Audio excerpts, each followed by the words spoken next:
All right, we are live. Okay, great. Sorry about that, Serayah. Thank you so much for your time today.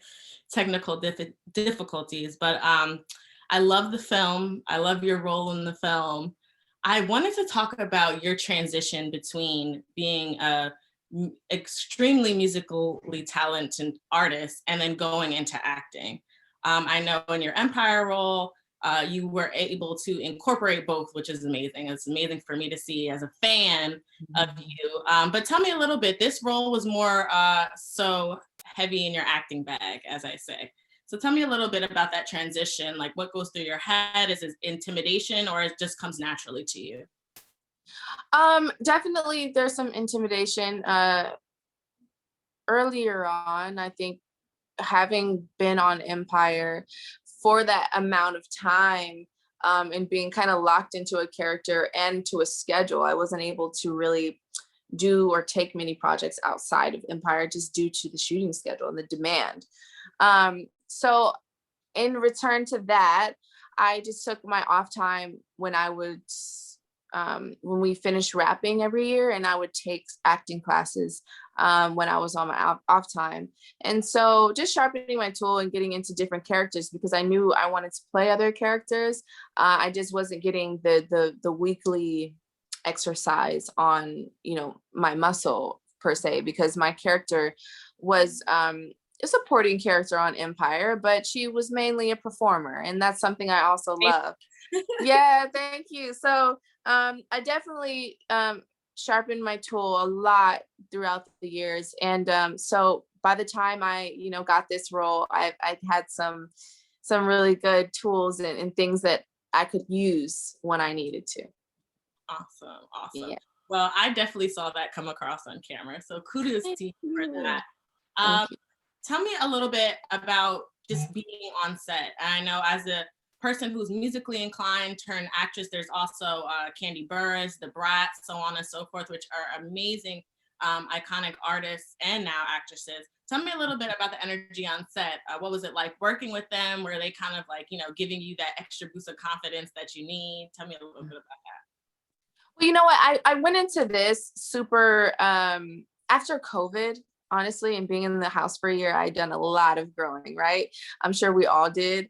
And so when I got this role, I was super grateful and excited to get out of the house and work, as we all were. And everyone felt that energy was very much felt on set. Everyone was just excited just to be working, to be creative again. Some have been working before others due to wherever you live, but we were just excited to be back, creating again. And for me, I just jumped into it. I didn't think too much about it. I was a little intimidated with the depth of the emotional scenes, but that happened so beautifully. It ended up coming out really, really great. I loved it. As far as what I see in the sneak peek of so far, I can't wait to watch it all and see how it all came together. But you know what? For this, I just jumped into it, and I can definitely thank my experience on Empire because I got to be around Terrence and Taraji a lot. And the main things that they would tell me is just to let go, be free, and just do it. Just go for it. Like and this seems so cliche. You're like, what? Like, how do you do that? But just go for it. And I definitely understand that now, years later. And that's what it requires, is just to not care about what you look like or what people think about what you're doing or anything like that, and just being self. So when I got this project, that was my promise to myself, was just go for it. Awesome. Well, that kind of brings my next question. I wanted to know, you already kind of told me, what lessons or advice or anything did you take from shooting on Empire, where in my opinion you're a major character? I loved you. And just she did grow.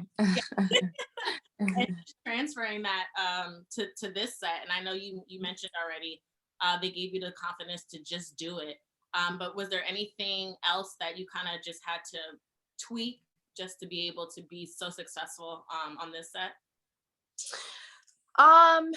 Let's see. No, I feel like it's all very similar. I would say the only thing kind of different is that I find cool is that you get to know a character in the story, and it has a beginning, a middle, and an end. And so you're able to really lock in on a movie and understand your character and spend days and hours just sitting with it. Whereas a series, you know, you can sit with your episode for a week and here comes the next one, and your character could be doing something totally different. So and it's cool because you're figuring it out and you have to be quick on your feet. So it's a different type of exercise, I would say.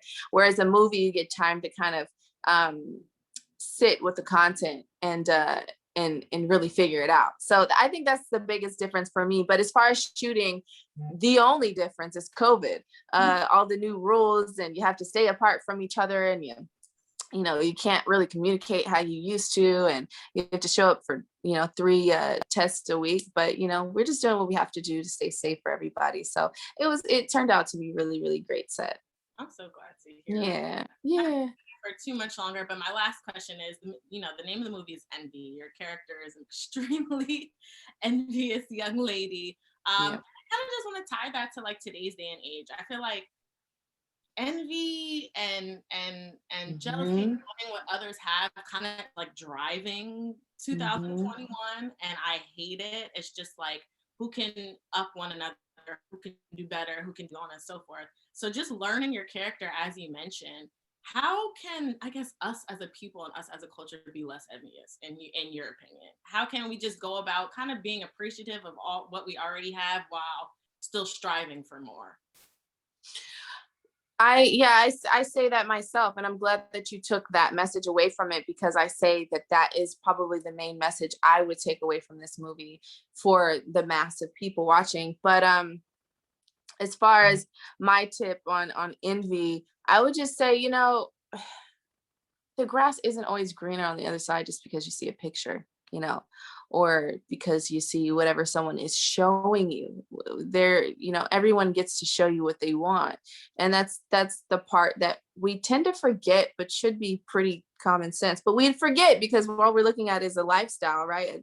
A grid on someone's life, and that's all you get. There's so many other moments in the day, in their lives, you don't even see as our lives. So I think it's just understanding that you know, there's also a scarcity problem in our society, where we feel like only one person can have a certain thing. Only one person can be a billionaire. Only one person can be a pop star. Only one person can be the top journalist. Only one person can, and it's not true. There's so much space, and there's more than enough money and resources for everyone here. And I truly feel that. And I think it's the more that we understand that as a just human beings living all together, I feel like there'd be less envy, and there would probably be more people willing to help others instead of just flaunt their lifestyle. So I think that's a big lesson that we all probably have to learn continuously. Yes. The grass is not always greener on the other side just because social media says so. Exactly. Well, Serayah, thank you so much for your time. You are just so beautiful, and I love seeing you blossom into already crazy talented musically, but now just blossoming into this amazing actress. I'm super excited to see what you have coming up.